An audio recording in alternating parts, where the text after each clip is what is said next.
Well, welcome to Blood, Sweat and Deers, a Service UK podcast. I'm your host, Dan Beardsmore. And of course, I'm Owen Beardsmore. And today we are joined by a special guest, David Freer of The Stalking Show. Oh, Dave, good. That was a great podcast, that was. It was a really interesting conversation. We take a deep dive, of course, into The Stalking Show and find out what's new for this year. Not just The Stalking Show, but into Dave and how he got into deer stalking and how The Stalking Show even came about. So fasten up your seatbelt and settle yourself in for another brilliant podcast by us. Yeah, really but I'm slightly biased. Yeah, we really hope you enjoy this one, guys. Welcome to Blood, Sweat and Deers, Season 2, Episode 2. I couldn't remember that, but he could. The Stalking Show edition. The Stalking Show edition with Dave Freer. How are you, Dave? I'm very, very well and very, very pleased and excited to be chatting here with you two boys. I know. Good. Well, you've been on our it list for a long time and we just didn't get to do it last year. It was our idea to do it last year. And of course, I hear so much about the Stalking Show and behind the scenes off Mickey, who helps me, Mickey Davis. And I said to him this year, I definitely want to get you a few weeks before the Stalking Show because you do such a great job. And it's an amazing place to go. But before we start that, for our viewers, listeners, introduce yourself, Dave, and tell us a bit about yourself and how it all started, you know, how you got into deer stalking, etc. Crikey. That's probably the $1 million question right at the top. So I introduced myself, David Freer, yes. Grew up on a little farm with two brothers, dad and mum in Leicestershire. Went off to Sparsholt College. Mum and dad threw me into Sparsholt College, which all you rural and hunting and game and fish keepers and everything will know. Sparsholt College was, I think, the very first college in the UK to start gamekeeping, deer courses and all sorts. I was there in the 80s for a couple of years. Absolutely, I can honestly say, I sit here and say it. I have to be careful because the wife's in the background, but it was probably the two best years of my life. That must have been when young Jamie Caudry was there, wasn't it? Jamie Caudry was there. He was my Dave Whitby. Now, Dave Whitby that moved to Petworth Estate, and I believe Dave is still there at Petworth Estate, hundreds and hundreds of years later. So I had 2 years there, and as I said, it was a fantastic years. Came away from that, met some wonderful people.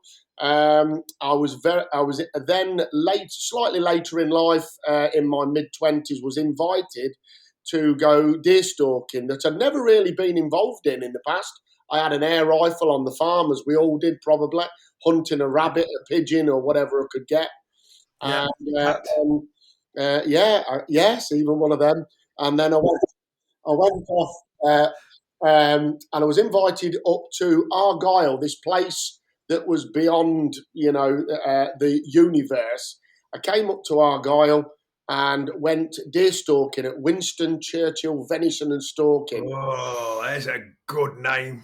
And strong as it ever comes. And I've got to be honest, when I came up to Argyll, if you've ever been, you will know this, Owen and Dan. If you come across, you can either get to Dunoon or Argyll on the ferry from Gourock to Hunter's Quay in Dunoon. Yeah. You come across the ferry because it's a peninsula, the Cowell Peninsula. You come across there, it's really exciting. Or you can drive up past Glasgow, round by Loch Lomond and back down the other side, as I call it. And then you're on the Cowell Peninsula. And when anybody travels to that part of the world, it is honestly like travelling to somewhere you've never been in the UK, in my honest opinion. You've got the hills, the mountains, the lochs, and it's the midges, heads, and better than that, roe deer and red deer. Lot in abundance. Yeah. And I came there, and do you know what? It was just like being injected with some sort of adrenaline. And fantastic. honestly, I came up. I remember coming up here in the March, and I came up for about 3 days, and I went home in a buzz and a haze. I've got to go back, and I pestered Winston for the next, I think, 2 years, coming up and down and travelling up to Argyle. And then I suppose music to my ears, I think they probably saw a little bit of strange enthusiasm and ability in me, I don't know. And they started to ask me to take out their guests. And that was in my mid-20s. And I'm 54 now, 55 now. And No way. still doing it. And honestly, I have as much buzz taking guests and out now. I've been out tonight, as you know, with guests, and I don't know. I can't leave it alone. I love it. I love it. See, you're a Midlands guy, so you've moved to Scotland now, yeah? Yes, sorry, yes. I wasn't very clear. Yes, I'm Leicestershire born and bred on a little farm, as I said. And about 4 years ago, our business was wiped out pretty much when COVID struck, because Deanne and I have a small events company, a small events business. As you know, gatherings, events, everything got completely wiped out right at the start. You were hit as well as I was. Yeah, we were, yeah. Among others. And we just, to be honest, we took a bit of a rain check on life. And we said, right, okay, what's the next step? We've always kind of wanted to do it. We kind of guessed that the business would come back eventually, but we didn't know where it would be, as a lot of people didn't know where they'd finish up after COVID. And we sold the house in Leicestershire and moved up, bought a house, or we already had a cottage here, and we moved up to Argyle 4 years ago. And I've got to be honest, Owen, Dan, it was the best move we've ever done. And we change your name to McFreer. Yes. I do go to. I've got a little shop next door in various places, and I have to go straight back into a little bit of Scottish. I can really, is the word resonate? I can resonate with that love of that area, because years ago, and it must be 6 years ago since we lost it, we had a beautiful 2,500 acre block of forestry off Till Hill that we stalked for 23, 25 years. It was my longest piece of ground that I had. And there's a group of mates who used to do it, and we used to go up there. We only had it for the stags and the first month of the hinds. And that was enough, to be honest, for the commitment it took. And it was a, typical Scottish commercial forestry, various ages of Sitka spruce, some larch plantations and stuff like that. And it was but a handful of locks in it. And it was mainly Sika. But then throughout that period, so it would have been from sort of like the early 90s we had it, the Sika, we had like Reds move in because, well, the rumour was that a foreign client had got some ground below us and had let some out 15, 20 years. And anyway, they kind of came and passed through, and we went through a phase of having a few hybrids, and then there was kind of enough Sika and enough Reds to find each other, and a hybrid was a rare thing, whereas for about 4 or 5 years, it probably made up half of what was shot. And the forest kind of matured during the time we were there, and then there was some big belts of sort of banks that had left as fire breaks, and that's where the row came in, and it was great to see them. And there weren't particularly big bucks in that area, but they were pretty little spiky heads. I don't know if that's what you get in your neck of the woods, but It was a rare treat if you shot. We only shot because it was our own patch. We kind of only really shot the mature bucks, wait until we got an old one, and it was a real prize. You might get a big Sika, but if someone in that trip got a nice spiky 6-pointer row, everybody would be chuffed to bits. So, but I again fell in love with the place, and that journey you say where you go up past through Glasgow and up the side of Lomond and then round the back and in.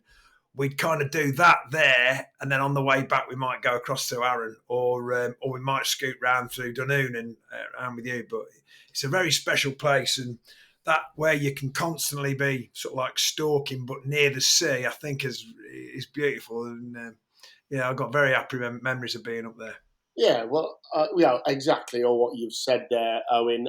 So we feel blessed to be here, to be quite honest. So I live in a little village called Stracker, and I'm looking out my window now. As I'm talking to you, I look out the window now, and slightly to my right, it's dark tonight now, but I've got Inverary. You'll know, you've travelled to Inverary. There, I can see Inverary straight across the loch. So I live on the bank of Loch Fyne. Just for a quick bit of silly information, the longest, deepest, and biggest expanse of seawater. It's the seawater loch in Scotland. Loch Ness is the deepest. That's the fresh water. But the Loch Fyne here is the biggest and deepest sea loch in Scotland. And anyway, and you live on Loch Fyne mussels and really good. scallops. Yeah. Honestly, I could paint a great picture. I go just up the road to Loch Fyne Oysters, which is up there. I look across the sort of to my left, slightly down side, and that is in the direction of the land that you had. I think sort of Campbelltown is down to my left. Yeah, that was way further down. But we used to go down to Campbelltown for I discovered smoked mussels, and they do them in an oil. Do you know what I'm on about? Yeah. And we used to stop. Oh God, this is going to be published, isn't it? So I better be careful here. We used to stop along Loch Fyne at a place there that sold the smoked mussels, but we knew they were made down at a place in Campbelltown.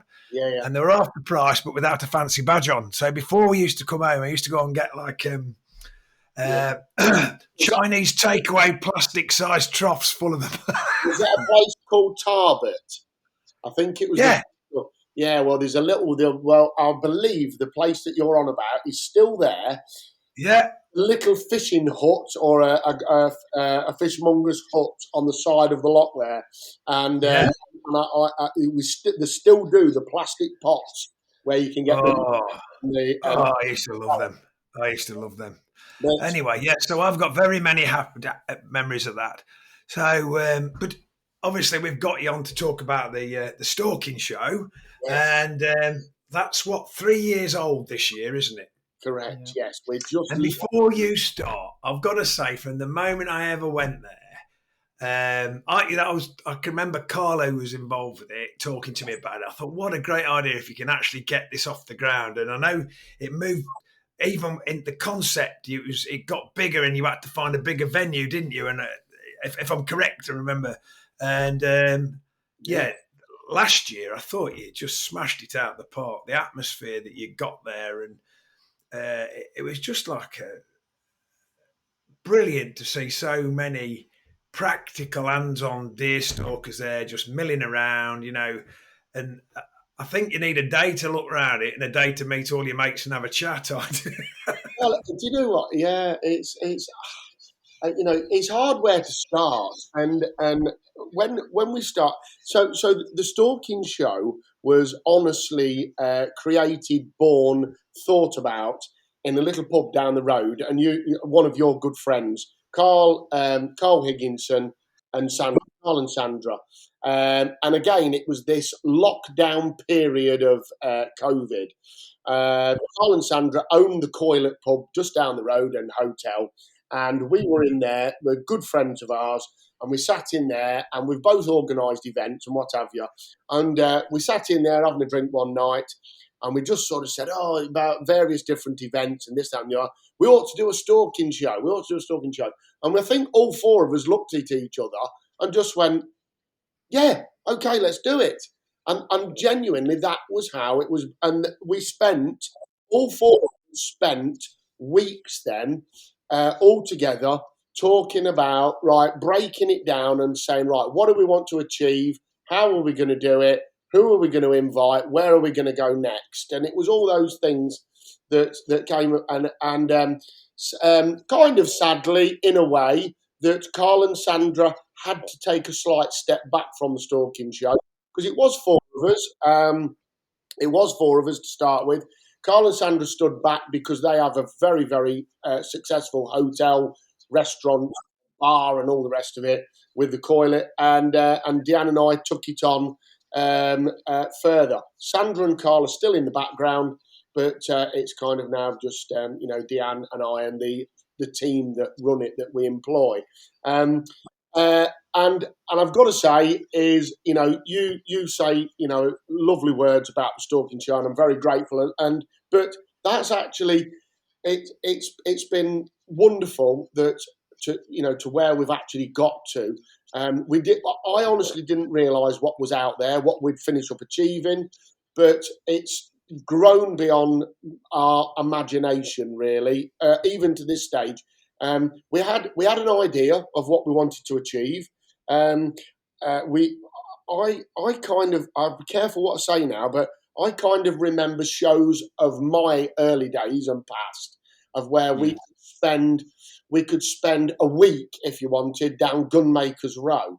Now I'll only say some, they're all wonderful shows out there, and they've all probably had to change for their own reasons. But we wanted a show where it was very, very unique, very, very focused, and had a very true identity. And the Stalking Show was going to be a stalk. We branch out. There is still a lot of subjects around stalking, hunting, because when you start to break it down, there's not just guns, rifles, ammunition. There's so much involved. There's dogs. There's butchery. There's the very ethical side of what we were talking about earlier. The meat, how it's produced, how we harvest it, how we look after it, how we kill it, cook it, eat it. And there's so much involved in it. And the show has grown, as you said, in those 3 years. I didn't know whether we could ever get to where we've got, and I still think we've got. I honestly believe there's a lot of big legs yet we can go down, and get to a space. I can tell you now, Owen, Dan, that we've you've witnessed both the first and the second show. I can tell you if I know you guys will be there, but when you witness the show in 5-6 weeks' time, you'll see a very, very big difference again. Really?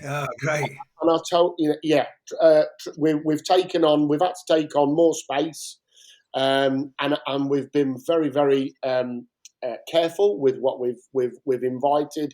And we've had come into the Stalking Show. We could have had a lot more, but we've had to turn quite a lot away that doesn't probably quite fit, or is a 50-50 balance, whether it fits or it doesn't. So we've stuck down that route. So I'm rattling on, but we're so delighted where it's got to. I think having that focus of it being the Stalking Show gives you a lot of clarity on who to accept and who to not accept. And I think from what we saw over the last 2 years, me personally, it's very much community led. You can go there, and of course you go to many shows and it's about, trying to find a deal and that. But for me, the Stalking Show is you go there and you can talk to like-minded people, deer stalkers, and really. I think in some ways you've created a beast that the actual stalking community have got a bit of ownership of. They talk about it. I talk to all the stalkers, and I've talked to some lads the other day, and they're like, "Oh, you're going to the store?" I said, "Yeah, we're there. Oh, well, we're coming up with such, and we're going to meet my mate from Norfolk's coming over, and for you that must be great, because I know that's one of the things. It's kind of bringing everybody together under one roof." Yeah. And I think on the bigger shows, and we just had the British shooting show that we were at. Yeah, I think for the smaller, sole trader partnership kind of businesses, the high seat makers, the knife makers, they wouldn't necessarily go to that. And I know Mark Zabrowski he's a mate of mine, the knife maker, the first year, and he did phenomenally well off the back, to the point that he had to close his books for 6 months. You know what I mean? And he didn't expect it. It was the first show he ever went to, and it frightened him to death. He was it took him to another level, and his business has changed slightly, perhaps off the back of that, all those sales. So if there's any lads listening out there who have got small businesses, I don't know if you've got any spare stands left anymore, but certainly in the future, if you've got to launch a product, if you've come up with something, that's niche to our industry, deer stalking, deer management, roast sack manufacturer, whatever you are, I think it's a great place to sort of like, display that. And, from what I've understood, look at Norman Mulvaney, who I met over there. He had an incredible show last year, you know what I mean? And when we went over to see him, it was all lads from bookings in England that were going over to him. He had an exceptionally good year with it. And I hope that's correct, Norman. but I thought that was, he was really impressed with the sales that he got from it and everything. But great community, and it's just nice to just wander around, bump into people. Some, I met people I hadn't seen for years, at both stalking shows. And it's a pleasure to go, isn't it? Well, like you said earlier about COVID, it gives an opportunity to these emerging online brands like the artisan knife makers to actually be, customer facing, to be able to actually meet their customers and speak to them, actually get feedback directly. And it's and not have to wade through all the brands and trade stands that aren't specific to what they're really interested in. You know what I mean? It's Gunmakers Road is fine, but you probably got 10% firearms along it, haven't you? Actually, most of it's shotguns, So to go and everything's rifles and from Rimmies and air rifles and stuff like that, is more pure. I think what you've achieved, but as I said, it isn't. To be fair, it isn't rocket science. And I'm not trying to preach now to anybody. It isn't rocket science to listen to people and actually write down the priorities of what we actually want to achieve. And as you've said, rightly said, guys, you've said like about going and seeing products, getting a deal at a show. So I personally speak to all our retailers. I speak to all the guys that come to the show and say, look, they're at a show. I don't want people to come to our show, look at a product, pick the phone up and say, oh, look, I can buy it 10 quid cheaper on the internet. I want them to come to our show and get a deal. Get.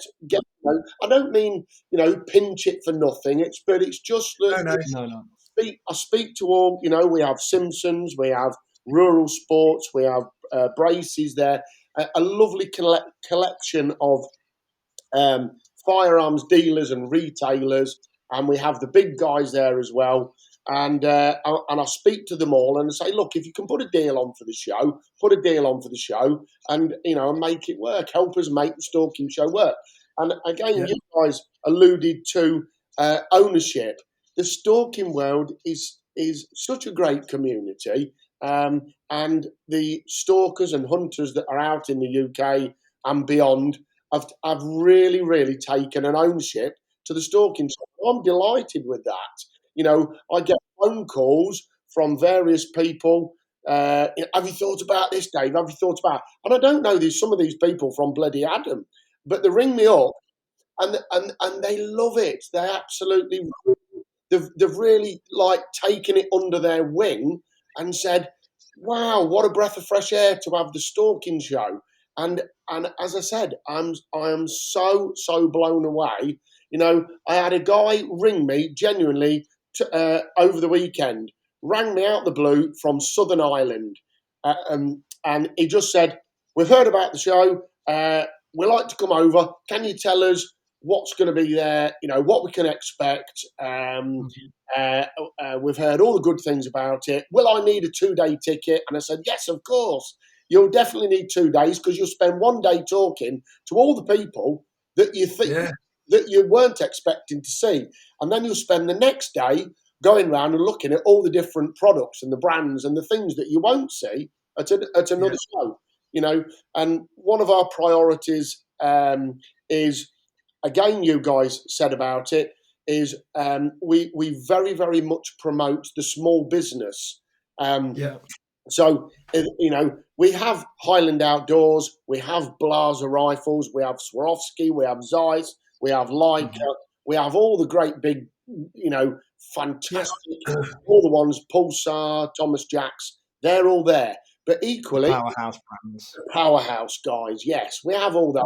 You've got to have those there because they're what we all. But equally, I've got guys coming, making a stick for £100 and making you said Owen about handmade knives, sticks, various little things. Some guys making just simple deer covers to wrap deer in. Some stuff that you probably think I'd never buy that, but it's great to go and have a look at it. No, I think you're right. I think stuff like perhaps Grollicking cradles, hooks, larder equipment, those guys that make those bits and bobs, the stuff that makes your life easier in the field, and some gadgets, tracking shoes, those kind of things. You have, it goes to sort of like the more skilled, and they generally come from lads that stalk and have thought, oh, I've got an idea, I'm going to do this, And I think when I've been round the show, you could see those, in amongst, like you say, the bigger brands. And another thing I always liked about it is when I turned up, I literally walked in, turned right, I was looking for Mickey, and he was hanging a fella pricket carcass up one of our fella, and they got like carcasses hanging up, and there was a wild boar being cut up on the stage and everything like that. And you wouldn't see that perhaps at the old CLA game fair or anything like that, But I thought it was very hands-on, very practical. It's very important. That's an incredible. Yeah, again, you mentioned that, and for me, again, it's and I know this is you're very passionate about it. It's where it's all right having guns and knives and bloody ammo and the rest of it, but we've also got to promote the ethical side of what we do and promote the venison. It's such an amazing product that we promote, that we harvest from the countryside, completely and utterly sustainable. So we make a massive thing at the Stalking Show. We have a wonderful kitchen. We have a couple of celebrity chefs. We've got Rachel Green and Jose Soto that I know you guys know very well, and we have deer skinning. We have the wild boar skinning each day. Jose skins a wild boar on both days, and I would never ever. And then I can see you laughing, but I would challenge anybody to skin a wild boar. Do it well, because they are like holding a bar of soap. So we do all that. Then Jose will butcher some of those products up. Rachel will cook them. We offer them round, and it's a big thing for the Stalking Show. So we have lots of competitions. I'm hoping that you will.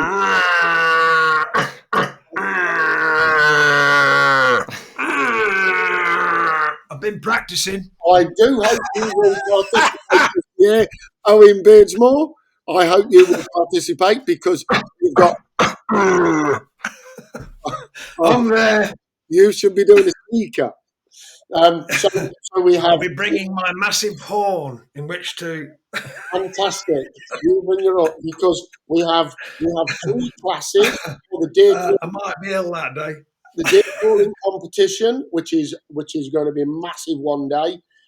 It's growing by the day. We've got a butchery competition where we Flint and Flame and GMK are sponsoring for us. So that's on stage with Jose. All you've basically got to do with that is break down a muntjac haunch, a tiny muntjac haunch, put it into the mussels, and break it all up, put it into the mussels, and you will be judged.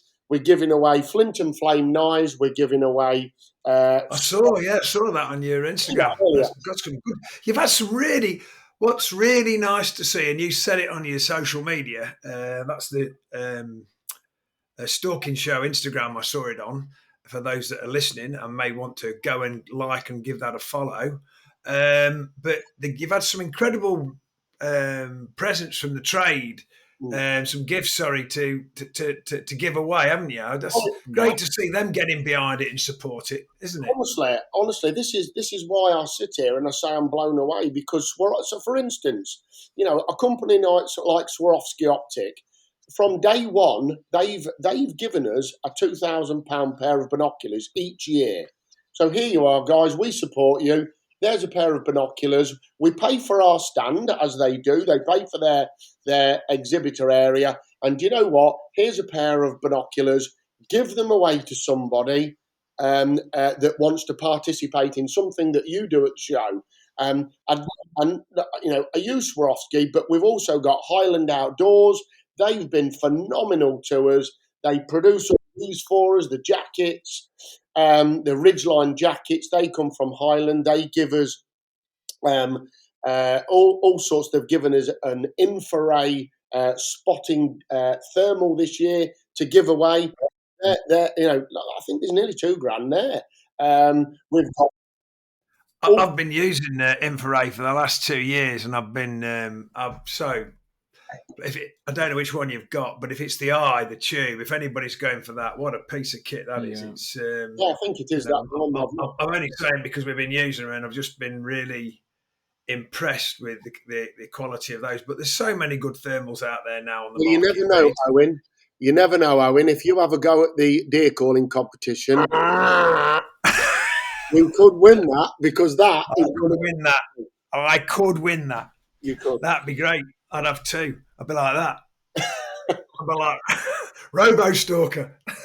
You won't miss it. No, but seriously, I'm really impressed with the prizes that you've got and how you said it's bigger now. So is that more trade stands, or you got more space to demo stuff?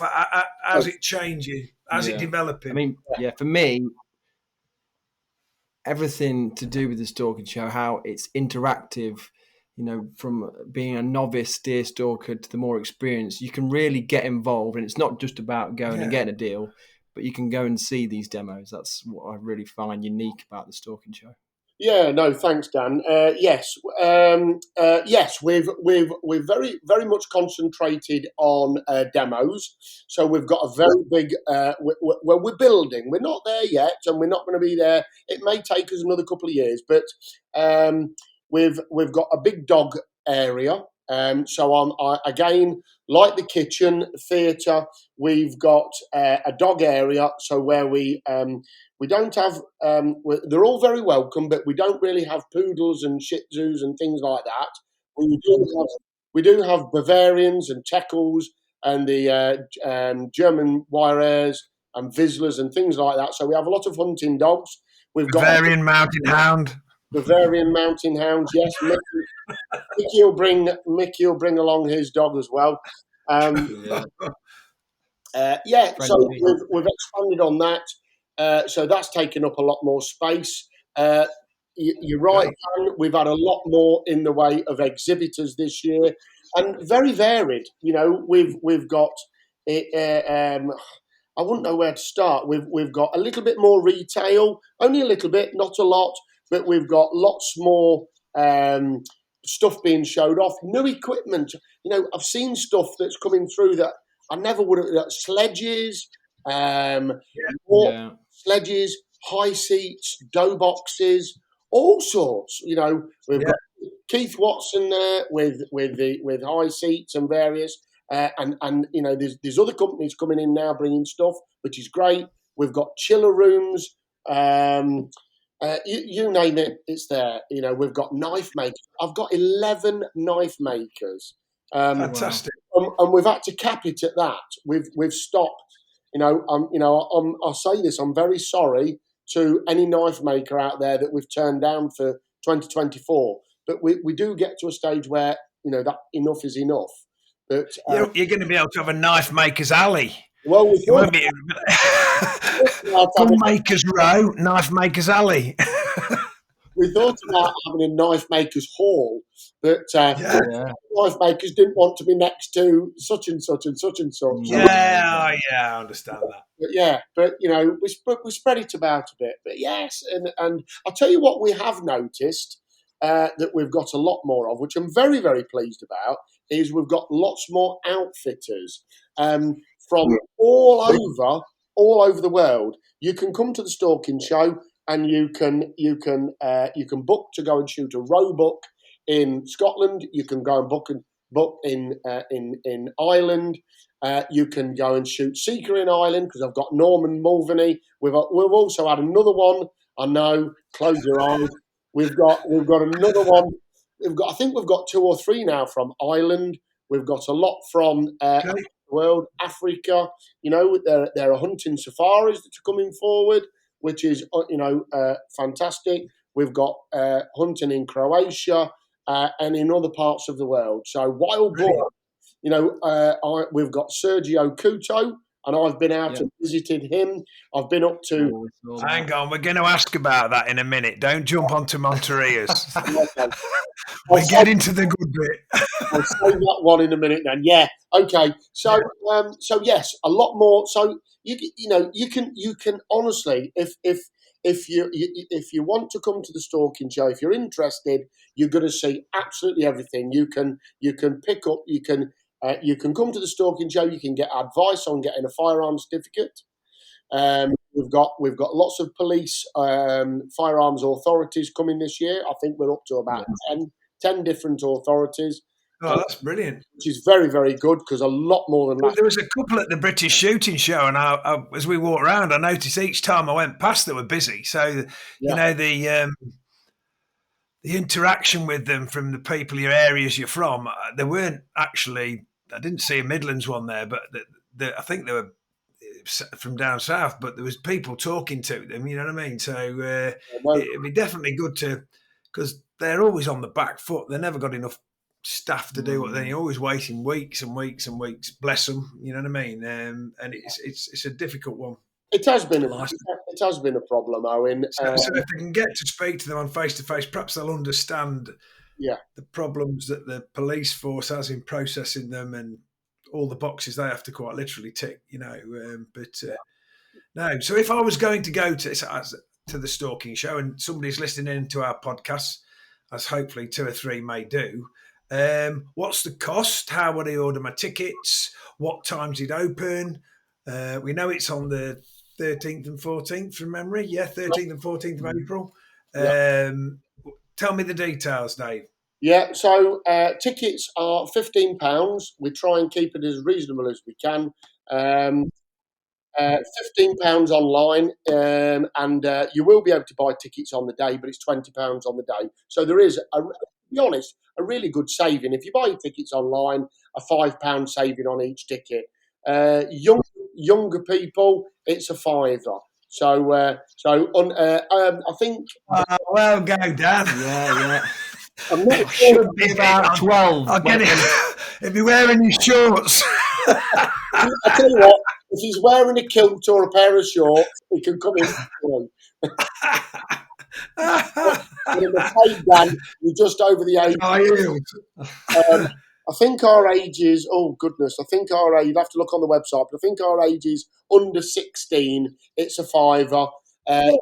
And kiddies under 6 are free. We don't, there's no cost for children. Yeah. No, that's great.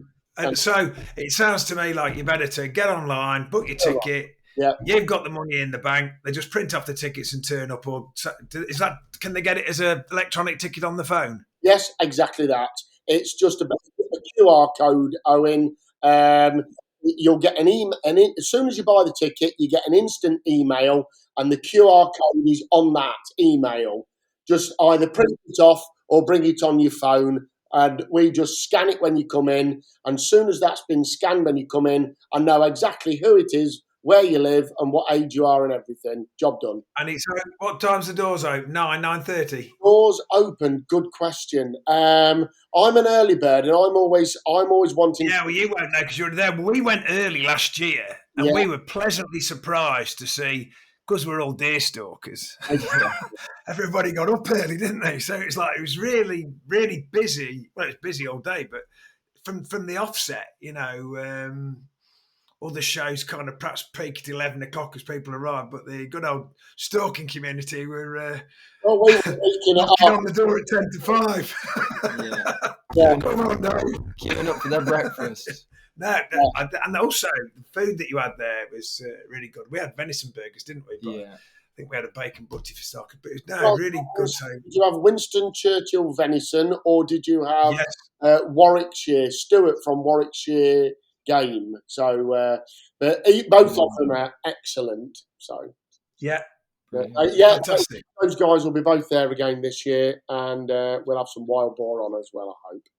Wonderful. Well, I think we've covered the show. Anything you want to know? One big question. Big question. That's always in the forums on the deer stalking pages. Any exotic dances? No. Parking. That's one of everyone's big irk. Parking. Oh, it's fantastic at the stalking show. Right. Does it cost? Simple as, Dan. Free parking. Brilliant. I can honestly say. I'm trying to think now. If you've got to walk 300 yards, and I'm saying from the far end of the car park, I agree. That's about as far as you're going to walk. If somebody wants to buy VIP parking, you can park on the tarmac car park right outside, basically the front doors. It's £8, but honestly, I think on our ticket, book me in. On our ticket, we've got VIP Mickey with his quad. Mickey will be in and out with the quad, fetching the pensioner. I want a fallow book target off Tom's target, so I'll need to get near to the back door. Yes. Any collections, no problem. We can get them delivered to you. I think that's one of the and it's right. The really good things about the show, Dave. There's the fact that you can get in there and you can literally, if you're in shop mode, you can buy your kit, take it back out to your car, come back in. Like you say, it's 5 minutes out, 10 minutes walk to your car. You know what I mean? The ones when they're big game fairs and you never want to walk all the way back to your car, do you? It's blooming half an hour. And so, even the British Shooting Show last week, there was some stuff I wanted to buy, and I thought, middle of the day, I'm going to have to go and take that. I'm going to have to get on the bus. I know it's a totally different show. Get on the bus, go back to the car park. Stafford Showground is just so handy. And I think you've took over the show that was on last year as well, haven't you? They're not there now. Well, there was So what they had last year was the showground's a very big showground, and we were in our, let's say, growing years, as we still are, I hope. Yeah. And they had a second event that was running alongside the Stalking Show last year. We've spoken with the owners and the organisers of Staffordshire County Showground, and we said after last year, look, we've outgrown the space we've got. We're going to need to be the sole event on site. They said, okay, that's no problem. It's going to cost you a bit more, as it has, but we are the sole event on site over the weekend of the Stalking Show. Now, I'm going to miss going round the bridal fair now. Bridal fair? I don't know where you went. It was an antique fair. I can't remember what it was. What was it, an antique show or something, wasn't it? An antique show. But yeah. Stafford Showground. They have one every week. But anyway, I think, have we any more queries on the Stalking Show other than wishing you the best of luck? One critical thing, head measuring. Please. Will there be an area to come and bring muntjac heads? I've got a couple of big muntjac I need measuring. Absolutely, yes, Dan. We have got... So we would, I have to say, I think we would be very, very wrong if we didn't have the CIC guys there. And they have a look at that for a muntjac. Nice. Is that a medal? I'm hoping so. Well, We're going to find out. It's going to be measured at the Stalking Show. I'm hoping so for a Spanish guy. So, no problem. The CIC He's still measures grazing. CIC are there measuring heads both on Saturday and Sunday. Also, so bring all your heads along for 100%. They were very busy last year, but they're very happy. Yeah. And also, Basque are doing a measuring. Also told me that they're doing measuring as well. So there'll be a big queue of guys with Chinese water deer tusks at the Basque. Yes. Yeah. Yeah. They haven't changed it like the CIC, so all the lads that want to get a gold medal will all be queuing up at Basque, I think. Yeah. How dare you say that, Owen? Yeah. But as you say, with the Stalking Show growing and growing and going from strength to strength, how do you envision the show looking like in 2030? Ooh. The future. Right. If we're still here. Yeah, well, unless I shouldn't say 20, 36 years. Yeah. 6 years time. If Russia's still allowed to leave us to survive, then 20. When's that? That's 6 years time.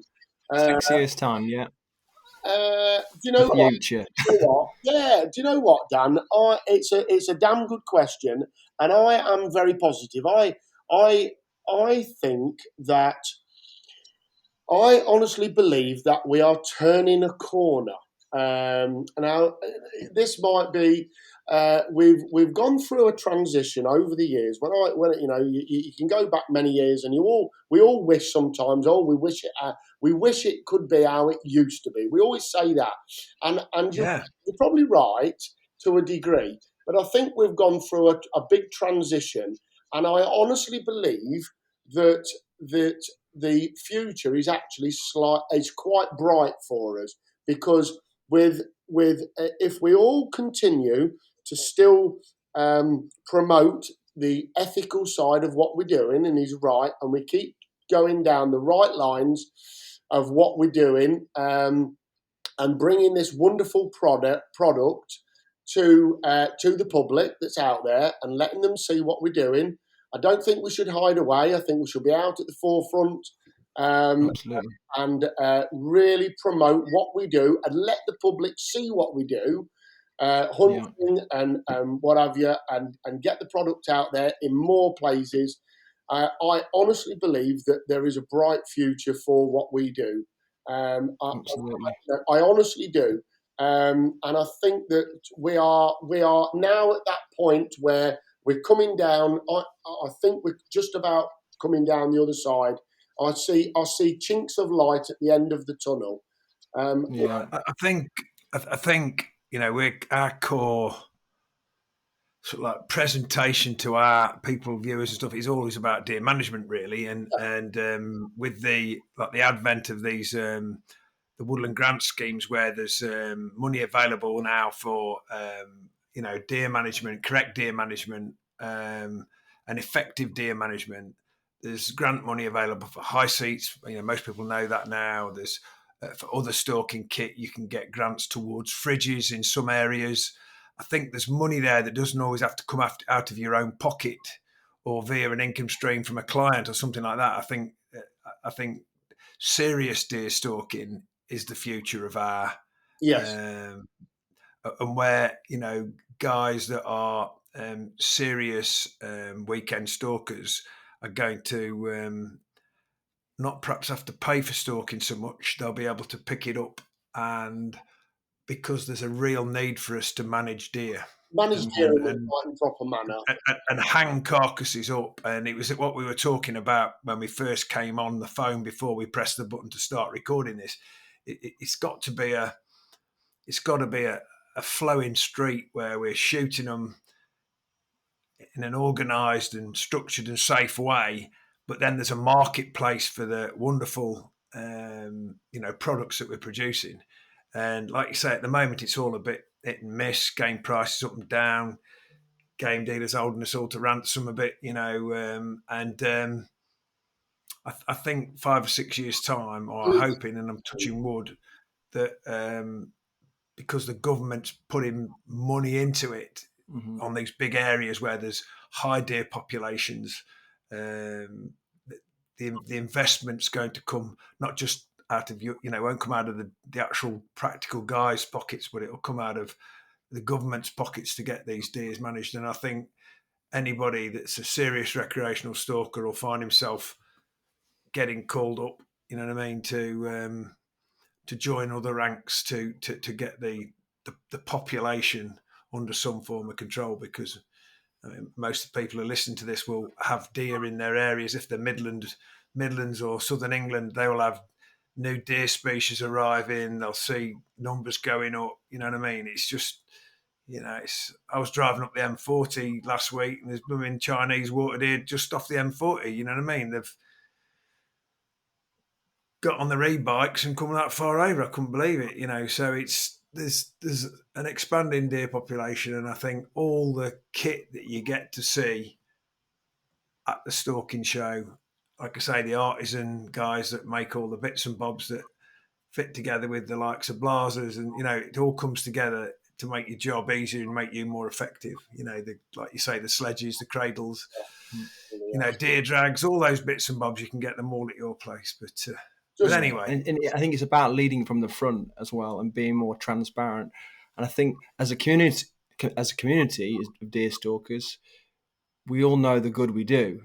But I think what's important, perhaps, especially for this show and to trying to increase that, the good that we do, is perhaps bring a friend to the show who doesn't do deer stalking and actually show them what we do.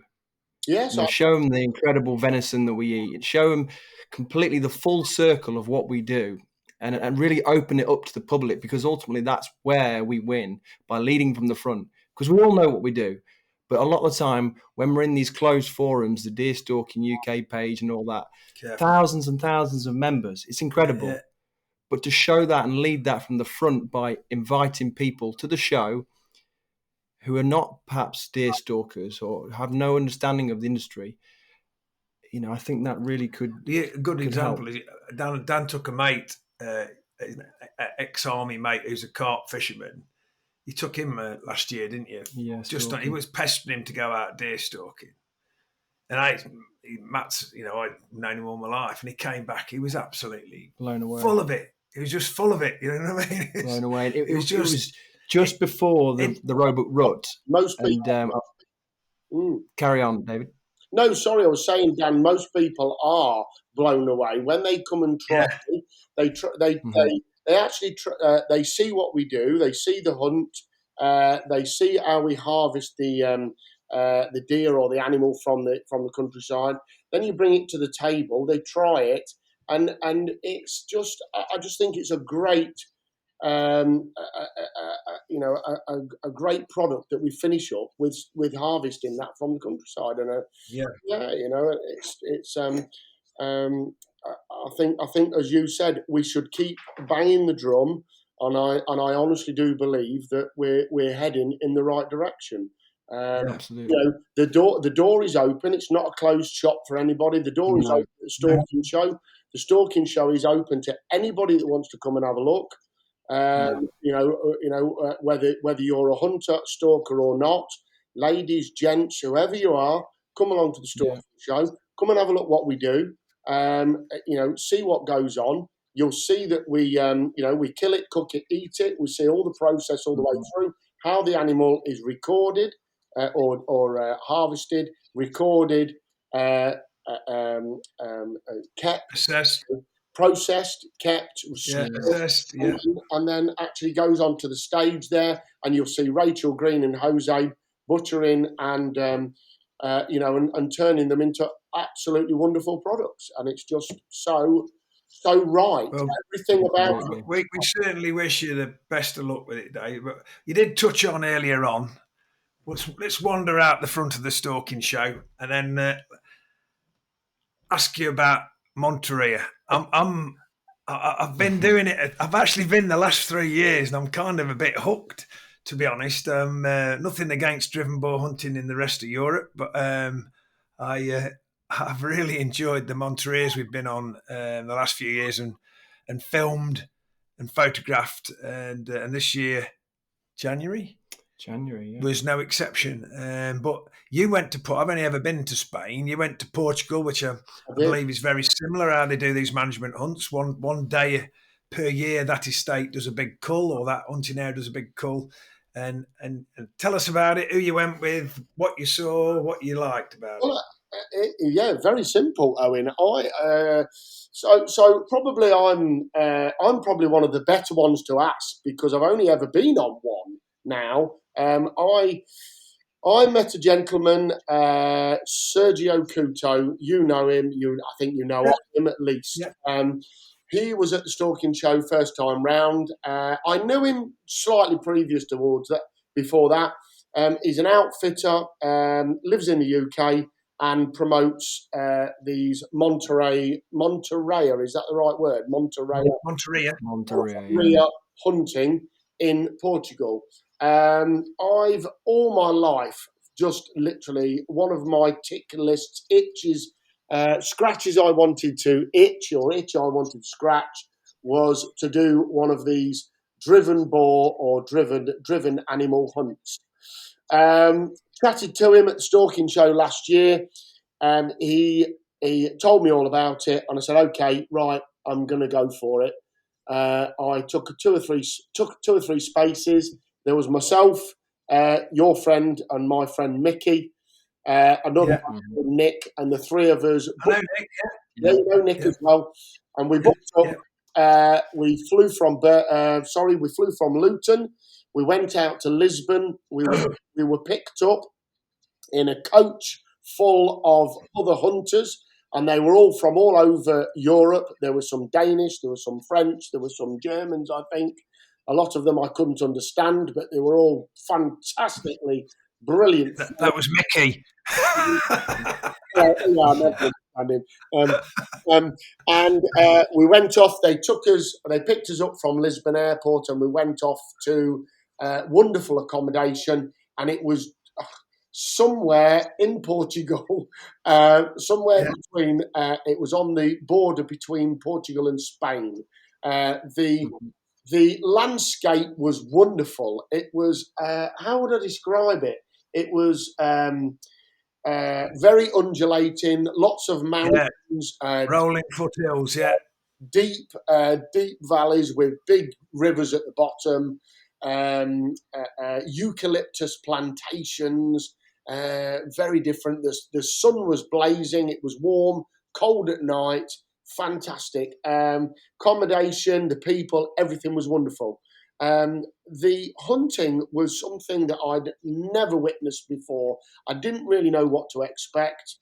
Took my rifle with me. That was another story, really, going through customs and airports with rifles and ammunition. Yeah, it's difficult now. It was difficult, but some of it was easy and some of it was more difficult. But anyway, we got there in the end. First day, I was just blown away with the size of land that they hunt in. You know, we draw pegs. It's a bit like a pheasant shoot. You draw a peg, all very straightforward. You draw a peg. Let's say, for argument's sake, I'm number L6. They take you out in the pickup. They put you on your peg. You stand there for about 3 hours in the sunshine, and you need to be absolutely on your toes all the time, because you can miss an opportunity, and that might be the only opportunity you get all day. So we were hunting red, fallow, and any foxes that ran through the line, and wild boar. And my dream was to shoot or harvest one or a couple of wild boar on the trip. We had 4 days in Portugal, back to back. It was up, crack of dawn, off, out for 4 or 5 hours, a massive meal at the end. It was wonderful. Loads to drink. Loads to drink. The fun, the laughter, the camaraderie, the sharing stories. Everybody was buzzing and on a high from morning to night. And I honestly could not tell you. I won't go into complete details of what we shot, but we shot lots of fallow. We shot lots of red deer, stags, hinds, calves. On some of the estates we went to, it was the only cull of the year, and basically it was one cull, one day. Can you shoot? That's it. And cull of as many animals as possible. And that's how they operate over there. We've got lots of wild boar. Me personally, unfortunately, I never got a boar. Well, not one boar in the trip. However, I shot red deer and I shot fallow. Brilliant. But I'll make you laugh. There was 55 guns on one day. But when I say 55 guns, you think, wow, how many guns was there? However, you're hunting 4,500 hectares. Yeah. So work that out. Yeah. You put 55 guns round that, and you're miles apart. For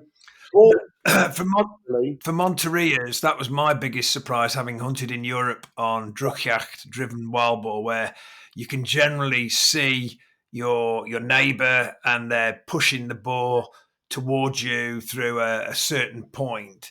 The Monteria just creates organised chaos where they bring dogs, lots of dogs in from different parts of it, and just get them all moving around. And I think it really is the luck of the draw, if you're in the right valley or whatever, And the other thing that was not a surprise, but was different to what I'd done, was the fact the distances they'll shoot. Whereas, so you'd perhaps go to, further up into Europe, Germany and Czech Republic and places like that. We'd be using a 1 to 6 power scope, shooting maximum of 50, 60 meters. On a Monteria, I took my 3 to 18 B50 because I was going to shoot a chamois afterwards, but I thought, well, if I can get down to 3 power, and I shot nothing under 40 meters, did I really? And that was the big change of kit for me, and also the fact that you would shoot perhaps freehand on the Germanic type hunts, whereas on the Monteria you definitely needed. I used a Spartan Ascent tripod with the single ferrule on it, where you put it onto the front of your gun and you could swing round and you could take it at different distances, and that was brilliant for me. But a lot of lads were using the Primos trigger sticks and stuff like that, and but that was the one thing that I found different. Was that what you thought? Yeah, no, exactly the same. I took my old Seiko 75 270, and I felt very at home with it. I had as you said, I'm not as savvy with all the kit as you are, Owen. But I had a scope, a Swarovski scope on it. I actually bought a Swarovski scope for it, especially for the job. I think it was a 2 by 8 B20 or something. You can turn it right down. And it was perfect for the job. But as you rightly said, I was standing there. I had fallow deer run by me at like 5 meters. Really? Wow. And then I had fallow deer or red deer running by me at 300 or 400 meters. I was probably a little bit. It was all very new to me. I was probably slightly reserved on my shooting. So I was probably not so free and easy as some of the shooters were there that were more seasoned. They'd be happily, having a wang at a shot, taking I agree with you. 300 yards. And some of these guys were Portuguese or French or whatever, and they were probably very confident. It was a very new thing for me, so I'm just the way I am. I was a little bit reserved in my shooting. I managed to achieve a small handful of fallow deer over the 4 days. Lovely. And I was but just to give you an idea, we had 4 days shooting back to back. The group shot over 400 animals, or culled, harvested, whatever you wish. and they were all dealt with very well. They had packs of dogs, like you said, and they create this almost frenzy of movement of animals. So you could get to your peg and you could be into the shooting like within 2 minutes. Straight away, yeah. Oh, 2 minutes, yeah. No, they told me, get a bullet in and be ready straight away. And I got to my peg, put my rifle on the floor in its bag, and I opened that, had a quick drink of water, and 2 bloody red deer ran by me, and I thought, and I was, and that was. Wasn't ready. I wasn't ready. No, that was gone for the next hour. And anyway, but then, as I said, I never got a chance I didn't get one shot at a wild boar. However, my neighbour, he came over the hill to me and had a chat with me at the end of the drive, and I was chatting away to him, and he'd seen 40 wild boar on his side. Wow, yeah. He's like 400 yards from me over the banking. As you said, it's the luck of draw. But talk about all those years ago when I said to you I came to Argyle and it was like an adrenaline rush. I've got to go back and do it. It's the same as that.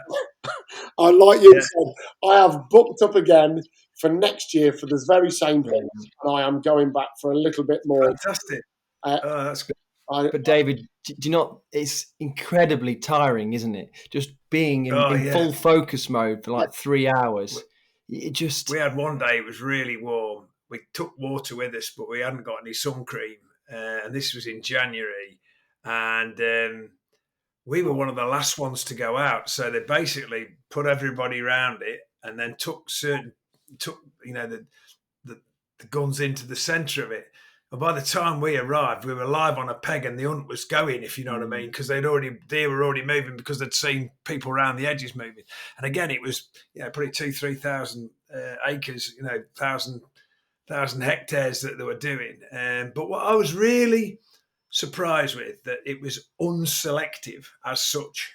But when you got to the tableau at the end of the day, and they set it out, and they got 2 old stags, 2 medium-aged stags, 4 or 5 youngsters, 30 hinds, 20 calves. Yes. If you'd looked at it and said, right, we're going to try and shoot, a couple of old ones, a couple of middle ones, and then we want to try and shoot 60% cull animals, it worked out at about that. The same with the wild boar. You know what I mean? That the majority were piglins, year-old, 18-month-old ones, couple of old Kylers, a few sows, but it wasn't perhaps that you thought everybody's just going to go for shooting all the big mouflon or whatever. It didn't happen like that. No. The look of the hunt was you got a cross-section of it all. So as not unruly, but as unstipulating as it was, at the end of the day, that for all the ones I've been on, they've been more or less right. You know what I mean? It isn't that we've all shot hinds or, there's been no calf shot. It's always been somehow managed to turn out. I think, that's actually, if you're going to say that's the cull for the year for that area, we've got a good cross section of them all. But some of the shooting leaves a bit to be desired. But I think you really have. We are, I think, the safest people in Europe for shooting, and probably drilled into us from most of us growing up shotgun shooting and being in mixed company and stuff like that. But like you say, there's people do get a bit into Monteria mode, and you see things brought in on the cull. And I kind of, I've said it to people that have been with me, oh, blimey, that's been shot through the back leg. And they said, that's Monteria. Kind of get over it. The dogs will have it. The dogs, there's 200 dogs on that hill today. Anything that's wounded, the dogs will finish. Yeah. And we witnessed it, as horrible as it was, me and Dan witnessed it. Yeah. But, and it's having that kind of concept. I think if anybody's going to go, you've got to kind of understand how a Monteria is done, those types of Monterias. And, it's a running animal. People are shooting at distances. It's exciting. And the shot placement can, I've before now we've dispatched animals that have been shot. You know what I mean? I've probably wounded someone I didn't know. And a pack of wild boar go through, and you carry on running. And I was watching the Field Sports Channel thing where Paul Childerley was shooting, and he shoots one, and they're that running as a group. I don't think he knew he'd shot it till the end. You know what I mean? Till he'd gone boom like that, and they're all running as a group, and they disappeared sort of like round the corner out of sight, and then at the end of it, there, one or two, and that's happened to me on quite a few occasions. That was the exact shoot that we were on with Paul Childerley. I know, I saw it. It looked really good. Yeah. It looked really good. It really was, and as you said, it was a real eye opener for me, because in the UK and in this country we are so, what's the word, correct. We're very, very correct. We're so correct, and I'm not saying that's wrong, and I'm not saying they're wrong or right either. No. But when you go over to one of those shoots, there's a lot of shots fired. Do all those shots go in the right place or not? I don't know. There are probably a lot of wounded animals, or a number of wounded animals. But again, you touched on about the dogs. The dogs are so prolifically, like, they are hunting. The amount of animals that they actually pick up. If there's a wounded animal out there, that ain't going to get very far without. No. On the big day we had, there was over 400 hunting dogs out. I know. We see they just came, and they come from miles and miles, and it's not just the dogs. I think we haven't got anything that really finishes something off. So if you wound a deer, if you wound a deer in most of mainland Europe now, if there's wild boar there and it's a wounded roe, for example, a wild boar will find it. But now they've got in Spain, it's full of wolves, just like a lot of Europe now, and vultures. All the Spanish ones, the vultures are circling because they know at the end all the Grolic's going to be out. One of the films we made last year, I shot. They put me in a ridge, and I shot a mouflon sheep and a calf. They were all coming around us, bang bang, and it wasn't till the guy came to pick all the game up. We said we can't get up there, not without climbing irons and everything. Don't worry, he says that'll be for the vultures. For me, I would never have shot them. I would never have shot them if I couldn't believe I couldn't pick them up. But it was that kind of, that's Monteria. It happens, and we've got to do a cull, and we've got to reduce the numbers, and we want 100. We're expecting 100 off this today, and that's what they want to achieve it. And it's fantastic. I think going back to what you said, I think we have to really respect that, the Monteria as a culture, and even, looking at, for example, what we're used to in terms of the Drukjagd in, let's say, the Germanic countries. We looked at the tableau, for example. The tableau in Spain is actually laid out on a concrete base, and we were told by our host Lewis that is actually by law. Yeah. We thought hygiene. Not very nice to lay them on concrete, because in Northern Europe they're all laid on like a little tableau with all branches around it on the grass and everything like that. But in Spain, and I think it's probably the same in Portugal, it has to be concrete that's washed off afterwards and sanitised, and that's where they put them onto. And you probably saw as well, they have this team of 20 blokes and chiller lorries and everything. And as soon as you've done the last rites, and everybody's sort of like, took some photographs and everybody's collected together and they've got the total, they're immediately all being sorted out and prepped. And it's not an industry, but it's a whole community coming together, and everybody has a job, don't they? Yeah, I think going back to. Sorry, Dan, you were saying. Sorry, yeah, I think sometimes you can get Germanic countries that often look to Spain and Portugal that perhaps they don't respect the animals because there's not the last bite and the last torn and the tableau that's covered around with branches. But no, the Monteria is famous because there is that camaraderie. It really is a team effort where the dogs are such a crucial part of the success of the hunt. And like you said earlier, it is a management hunt where they do it on one day a year, and it's like an event for all the people for the area. There's that much effort go into it, and imagine putting where you're going to have 50 places.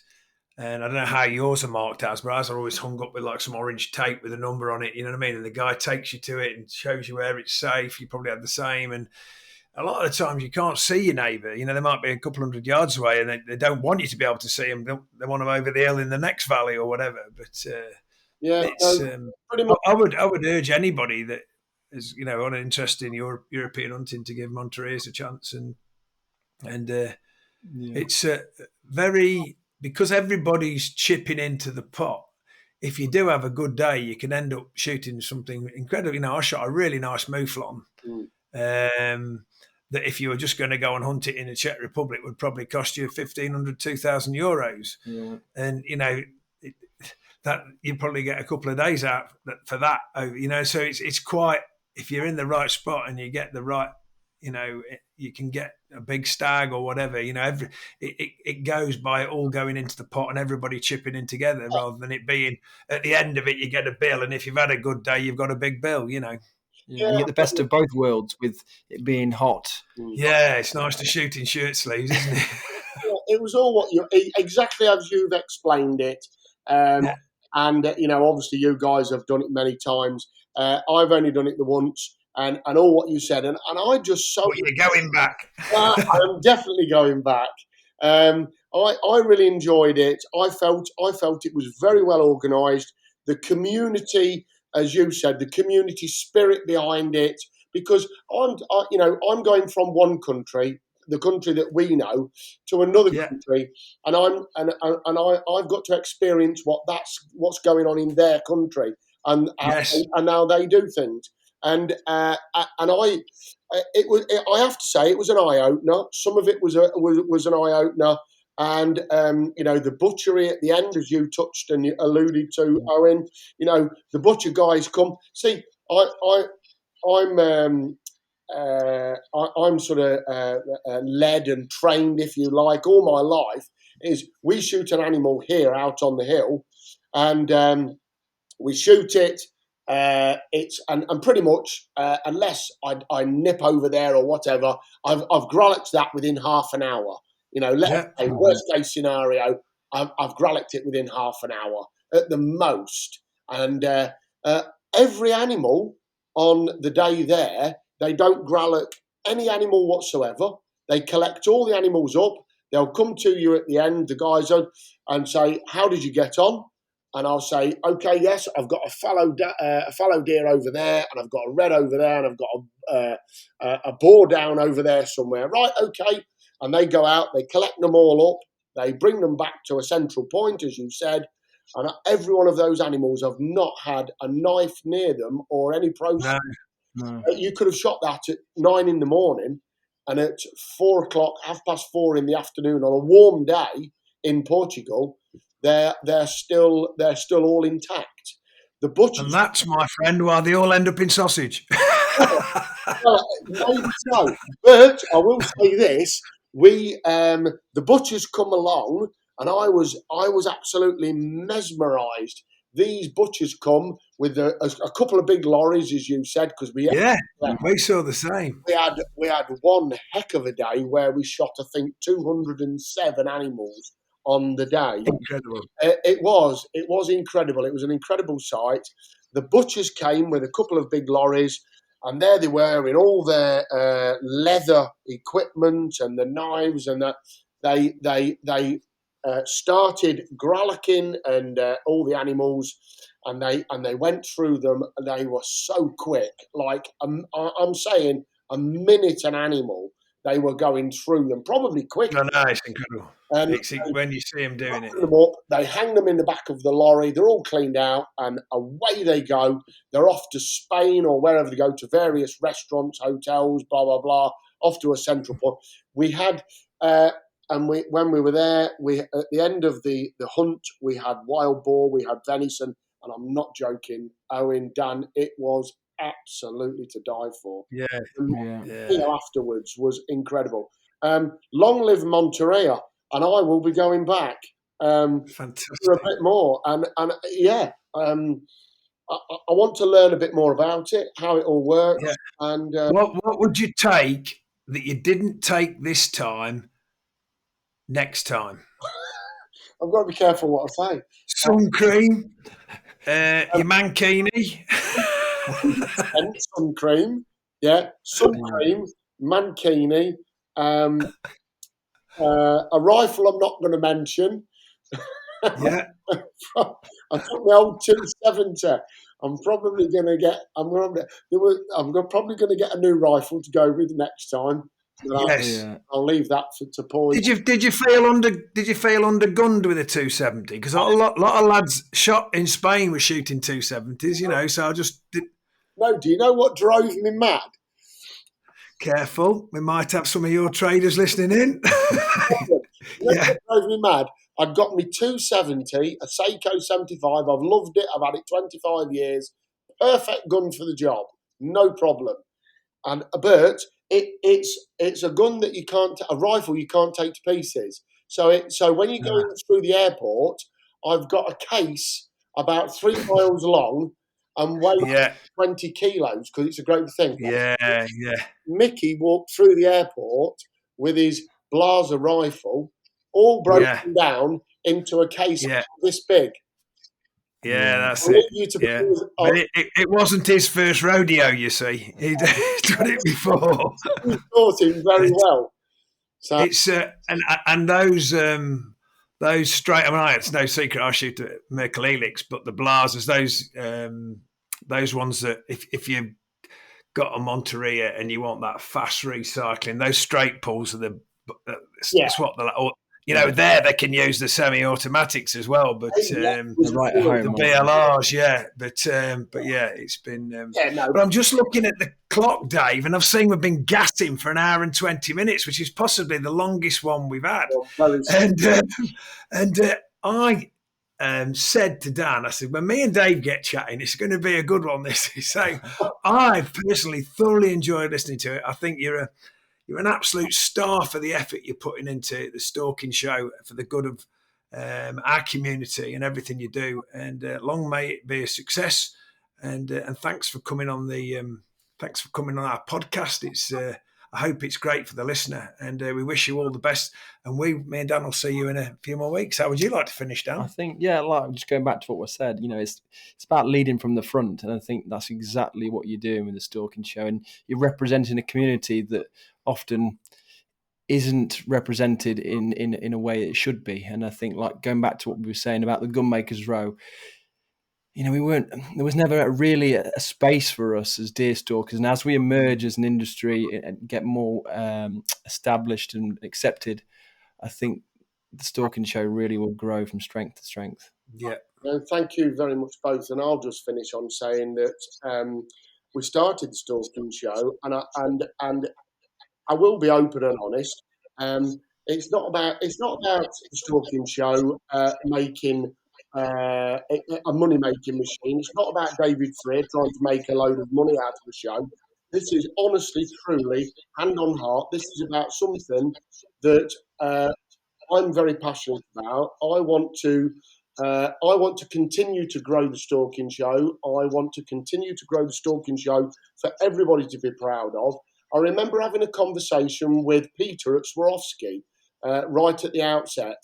And I was actually cold calling him to say, will you come to the Stalking Show? And my end words to him were, if people like you don't come and support us, then how are we ever going to have anything to be proud of? And Peter, to be fair to him, Peter has been one of our absolute legends of the Stalking Show. There's quite a few. But Peter at Swarovski stuck his neck out, his hand out, and said, "Here we are. Yeah, you're right." And again, like you two guys, you've done this with us tonight, and I just feel that we all have something with the Stalking Show that we can all get involved in.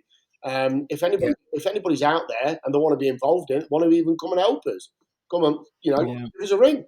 Come and help us, and just get involved. Wonderful, and wonderful. Thanks ever so much, guys. I've thoroughly enjoyed the conversation. Yeah, one of the comments that was on our last podcast said, "Really enjoyed it, Owen. It's like sitting in the pub with a couple of old blokes listening to you chew the fat." So, if this isn't that conversation, if this isn't that podcast, then I think it's just, we've all got a love for what we do. We all actually love deer and want to have the best welfare for something that we actually try to manage. So I think that community coming together at Stafford Showground next month is nothing but a good thing. So thanks ever so much, Dave, for your time. We appreciate that. Yeah. And perhaps we'll see a Service UK booth. Yeah, the missus has walked past behind you twice with a nightie on, so I think she's had enough now. I think she wants you to go to bed. So you're probably right. You're meant to have a look over your shoulder. Anyway, all the best, buddy. Thanks ever so much, and we'll see you soon. Thank you both. Much, it's been brilliant. Super enjoyed it.